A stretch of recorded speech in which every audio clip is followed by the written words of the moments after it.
In the stillness of a chilly autumn night, a small Ohio town trembles under the weight of an unspeakable act. Most residents sleep peacefully, unaware that behind one door, a desperate struggle has just ended in death. A final muffled cry echoes and then fades into the darkness. By dawn, the community will wake to a nightmare, and a pressing question: how could something so trivial lead to something so horrific? In a town where neighbors trust one another and doors are often left unlocked, fear now creeps in with the sunrise. A mother is missing. Clues are scarce. Whispers of violence stir the morning air. The details that emerge are as puzzling as they are disturbing: a vanished woman, a small sum of money that defies logic as a motive, and a trail of evidence left by a killer frantic to cover their tracks. It was supposed to be just a few dollars, a handful of cash one might spend without a second thought. Yet on this night, those few dollars became the difference between life and death. Who killed Janessa? Stay tuned as we uncover the details of this crime. Janessa Caldwell was a single mother with kind eyes and a weary smile, known around town for pouring coffee refills at the local diner. At 28, she was raising her 6-year-old daughter on her own after a bitter divorce, with no support coming from her ex-husband. Every day was a struggle to stay afloat. She worked long hours at the Silver Diner on Main Street, collecting crumpled dollar bills in tips and counting out spare change to buy groceries. Even so, the bills kept piling up. Behind on rent, behind on the electric bill, and barely scraping together enough for childcare, Janessa lived on the razor's edge of poverty with no safety net. As October drew to a close, an early cold snap settled over town, and with it came Janessa's breaking point. On the night of October 30th, she sat at her small kitchen table under the dim light of a single bulb, staring at a disconnection notice from the power company and an IOU from the babysitter. She was exactly $52 short of covering the minimum payments to keep the heat on and to pay the sitter who watched her daughter while she worked. $52. It might as well have been $1 million to Janessa. She simply didn't have it. By morning, if she didn't come up with the money, her power would be cut off and she'd lose the babysitter's help when she desperately needed to work. Janessa's daughter was asleep in the next room, bundled in a coat under extra blankets to keep warm. Seeing her little girl shiver in her sleep was the final straw. Janessa knew she had no choice but to do something, anything. She wasn't one to ask for handouts, but tonight her pride would have to take a back seat to survival. Slipping on a thin jacket, Janessa pressed a gentle kiss to her daughter's forehead and whispered an apology for leaving. Then she stepped out into the frosty night with a singular resolve. She had to find $52 before dawn. Her first stop was a nearby gas station on Elm Street, a lonely spot lit by buzzing fluorescent lights. The air was biting cold as she hurried across the empty lot. Inside, under the hum of a neon sign, Janessa went straight to the ATM tucked in the corner. With trembling hands, she inserted her bank card and tried to withdraw whatever the machine would give her. Maybe there's an overdraft I can use, please, she thought. But the transaction declined with a cruel beep. Her balance was only $30, still $22 short of what she needed. She tried a smaller amount, even just $20. Insufficient funds. The ATM's impersonal message might as well have been laughing at her.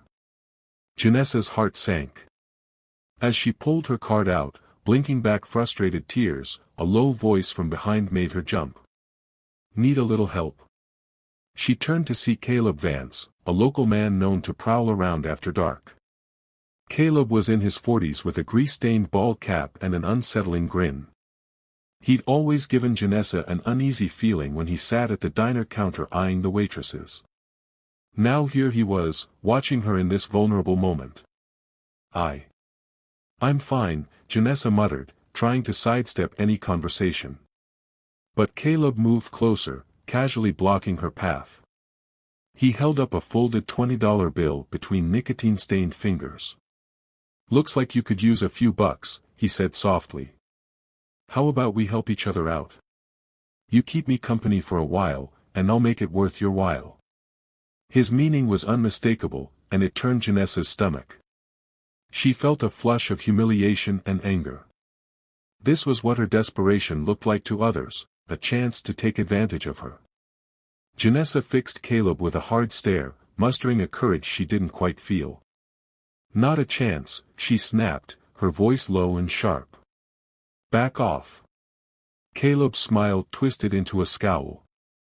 For a tense second, it looked like he might persist, but Janessa didn't wait to find out. She shoved past him and bolted out into the night, his muttered curses following her into the darkness. Her cheeks burned with a mix of shame and fear as she hurried to her car. The encounter with Caleb was a stark reminder of how alone and exposed she was at this hour. Sitting behind the wheel with her hands trembling on the steering wheel, Janessa fought the urge to break down. She still needed money, and now precious time had been wasted. Who else could she turn to? A name came to mind, Melina Graves. An old friend, or at least someone who used to be.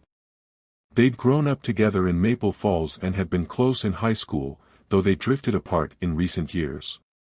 Janessa remembered hearing that Melina was staying at the Sunrise Motel on the outskirts of town. If anyone might understand hardship, it was Melina. She'd had her own share of tough times. Maybe, just maybe, Melina could lend her the $50 until payday. It was a slim hope, but the only one Janessa had left. The Sunrise Motel lived up to its bleak reputation, flickering signage, peeling paint, and an air of desperation clinging to each unit. Janessa parked and found room 6, heart pounding as she knocked softly. After a moment, the door opened a crack, secured by a chain. In the dim interior light, Janessa saw Melina's wary eyes grow wide with recognition. They exchanged a few muffled words, and Melina unlatched the door to let her in. Inside the cramped room, the smell of stale smoke and old takeout hung heavy. Melina clutched her thin robe around herself, clearly uneasy at the surprise visit. "Jan, it's almost midnight, what's wrong?" she asked, concern and apprehension in her voice. Under other circumstances, Janessa might have felt guilty for showing up so late, but desperation trumped etiquette tonight. Janessa took a shaky breath, swallowing the last of her pride. "Mel, I'm sorry to barge in. I wouldn't be here if I wasn't out of options," she began, voice quivering despite her effort to sound calm. "I need some money, just a small loan. $52. I have to pay a couple of bills by morning or my little girl and I are in big trouble. I'll pay you back as soon as I can, I swear." A heavy silence filled the room as Janessa's plea hung in the air.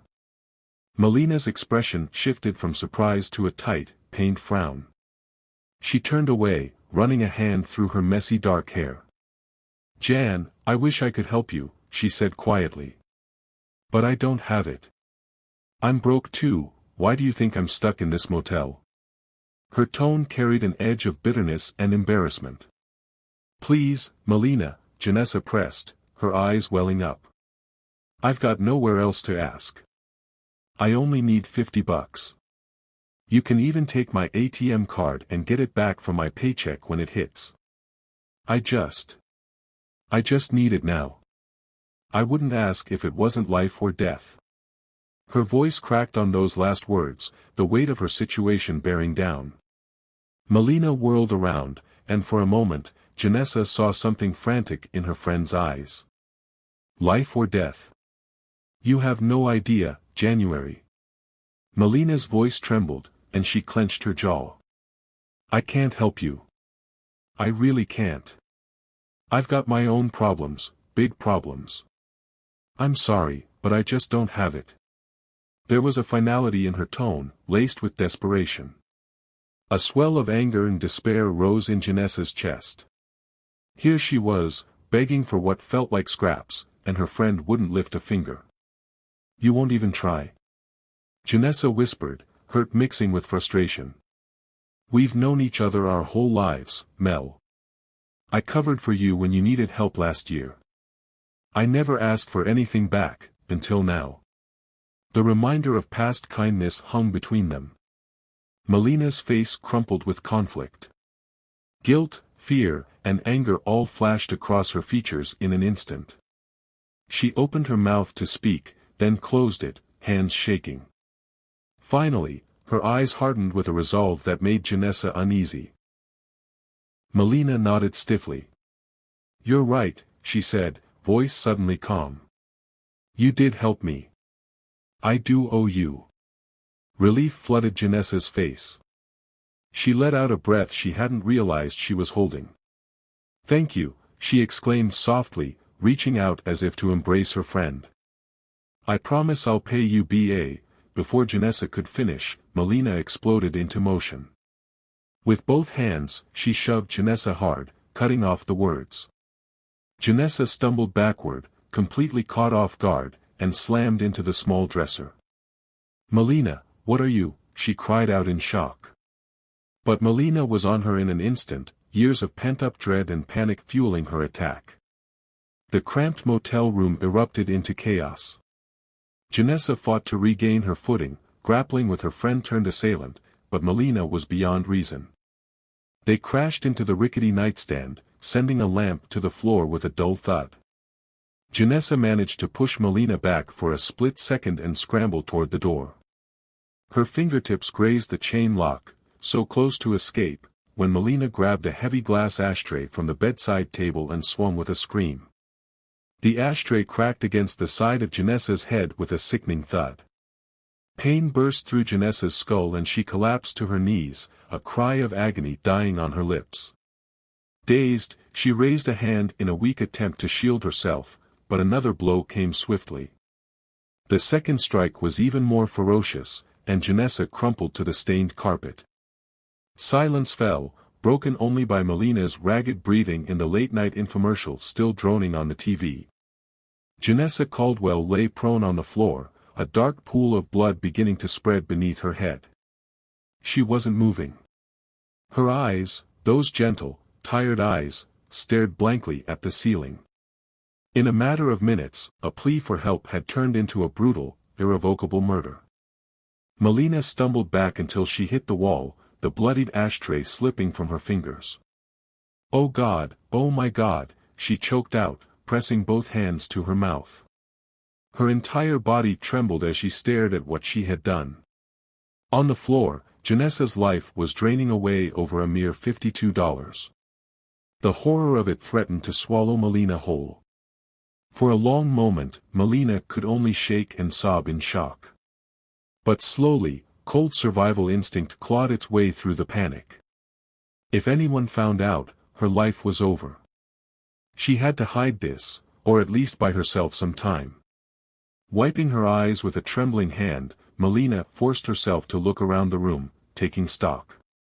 Blood on the carpet, the broken lamp, Janessa's purse knocked over, its contents scattered. She winced at the sight of Janessa's motionless body and tried to steady her breathing. Think. Think. Melina's mind raced. She noticed Janessa's purse lying on the floor, a few items spilled out, among them, a wallet and an ATM card glinting under the TV's light. An idea sparked. Janessa's card might still have some money accessible. Maybe even that elusive $52 she needed. If Melina could get that cash, she could cover her tracks for now, pay her overdue motel bill and, more urgently, pay off the dangerous debt that had been suffocating her for weeks. It was that debt, exactly $52 owed to a local loan shark, that had pushed Melina to her breaking point tonight. She hadn't wanted to involve Janessa in it, but fate had other plans. Moving on autopilot, Melina snatched up the ATM card. She also grabbed Janessa's phone and switched it off, shoving it deep into a drawer, anything to delay someone tracing or calling it.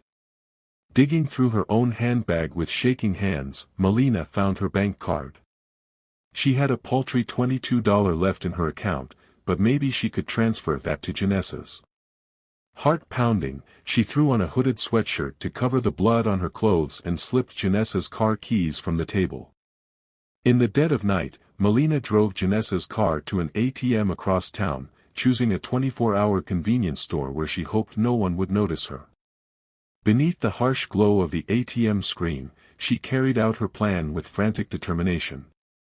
First, using her own card, she sent $22 from her nearly empty account into Janessa's account. Then she inserted Janessa's ATM card and entered the PIN. Janessa had once trusted her with it for emergencies. The machine whirred and, mercifully, dispensed $52 in cash.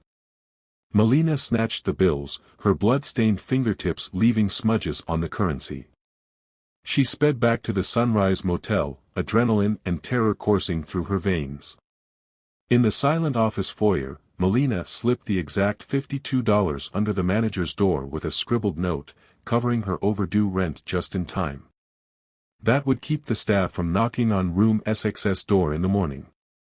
Returning to the room, she found the gruesome scene unchanged. Melina forced herself to wipe down the ashtray and anything she or Janessa might have touched, scrubbing away fingerprints with a damp towel. She draped a blanket over Janessa's body, unable to look at her friend's lifeless face any longer. As the first pale light of dawn crept under the motel curtains, Melina Graves sat on the edge of the bed, face in her hands, shattered by what she had done. She had bought herself a little time, but at an unthinkable price. How had it come to this? A life lost over a handful of dollars. There, in room 6, two women's desperate worlds had violently collided, and nothing would ever be the same. When Janessa didn't show up for her morning shift at the diner, people noticed immediately. By mid-morning, her babysitter had phoned Janessa's apartment with no answer, and worry began to spread. It wasn't like Janessa to disappear without a word. A neighbor checked in and found Janessa's young daughter alone, groggy and frightened, asking for her mommy. That was the tipping point. The police were called by noon on October 31st, a missing persons case that already felt like it was sliding into something more sinister. Detectives moved quickly. They retraced Janessa's last known movements, interviewing coworkers and neighbors. They learned she'd been desperately seeking money the night before. One coworker mentioned Janessa talking about needing to pay some bills. The gas station on Elm was one of the first stops. An attendant there remembered Janessa using the ATM and also recalled seeing that creep, Caleb Vance, hanging around. Police brought Caleb in for questioning. He admitted he'd propositioned Janessa and that she'd turned him down flat. Caleb claimed she drove off alone and mentioned something about visiting a friend at the Sunrise Motel. Detectives had no love for Caleb's sleazy behavior, but if he was telling the truth, Janessa's path led to that motel. Officers headed to the Sunrise Motel on the edge of town. Sure enough, tucked in the back of the gravel lot, they found Janessa's maroon sedan. The sight of that car deepened the pit in Detective Alan Mercer's stomach. Janessa was here, and whatever happened had happened nearby.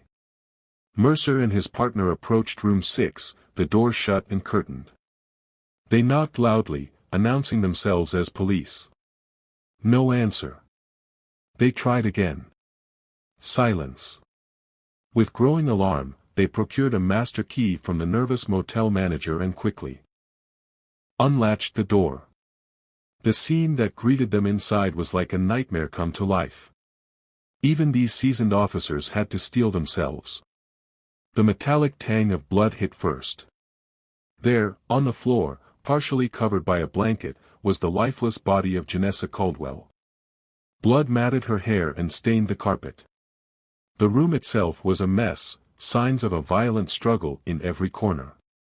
Huddled in the far corner, rocking slightly with blank eyes, was Melina Graves. She looked up at the police, and any hope of innocence evaporated. Her face was ashen, her clothes streaked with dried blood. It was clear she hadn't slept. She didn't even flinch as they moved in to arrest her, cuffing her hands behind her back. As Detective Mercer read Melina her rights, she murmured a few faint words, almost to herself. It was only $52, only $52.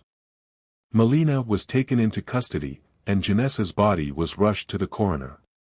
For the officers, a haunting question lingered: why? Why would Melina do this to her friend? The answer began to unfold as evidence and testimony emerged. Security footage from the convenience store ATM captured Melina on camera in the middle of the night, withdrawing money with Janessa's card.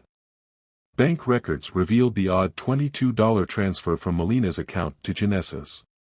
Faced with this damning evidence, Melina Graves broke down and confessed in an interrogation room, tears streaming down her face as she recounted the events of that night.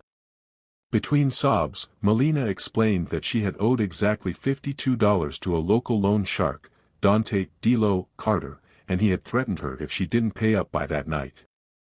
She was terrified and broke. When Janessa showed up also desperately needing $52, it felt like a cruel twist of fate, two friends, two urgent debts of the same small amount, colliding in one terrible moment. Melina insisted she never wanted to hurt Janessa. She claimed a red haze of fear and pressure had overtaken her, and before she knew it, she had done the unthinkable. "I never meant to hurt her," she sobbed. "I was just so scared. I wasn't thinking. I'm so sorry."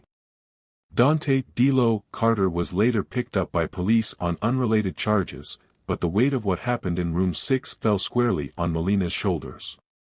The community of Maple Falls struggled to comprehend how such a tragedy could happen in their midst. Neighbors held candlelight vigils in Janessa's memory, lighting up the night with their grief and prayers. They organized fundraisers and collected donations for her little daughter, a child now destined to grow up without her mother. In court, Melina Graves pleaded guilty to second-degree murder, hoping to avoid a harsher sentence by showing remorse.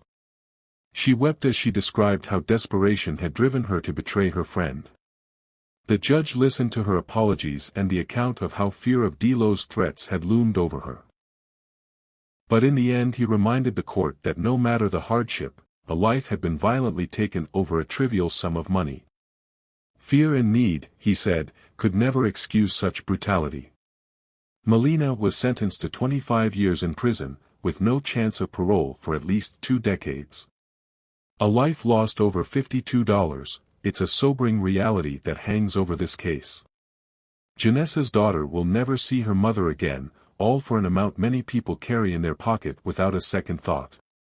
Desperation can drive ordinary people to unspeakable acts. If either woman had found a helping hand in time, perhaps this tragedy could have been averted. But on that cold night, neither could escape the pressure bearing down on them, and it ultimately pushed two friends into a fatal confrontation. It's a haunting lesson about how poverty and fear can explode into violence when no safety net is there to catch those teetering on the edge. Janessa's memory lives on in Maple Falls, in the photo that now hangs on the diner's wall, in the hearts of those who knew her kindness and resilience. Her story stands as a tragic reminder that behind every plea for help is a real person with everything to lose. As for Melina, she will spend much of her adult life behind bars, left to grapple with the guilt and consequences of a split-second decision that can never be undone. Who killed Janessa Caldwell? The answer is as heartbreaking as it is clear, and it all unfolded in a moment of panic over just a few dollars. Stay tuned as we continue to shed light on the dark and twisted turns of true crime cases like this one. If you found this story compelling and cautionary, don't forget to like this video and subscribe to our channel for more true crime documentaries. In a world full of unanswered questions and hidden motives, we strive to uncover the truth, no matter how shocking it may be.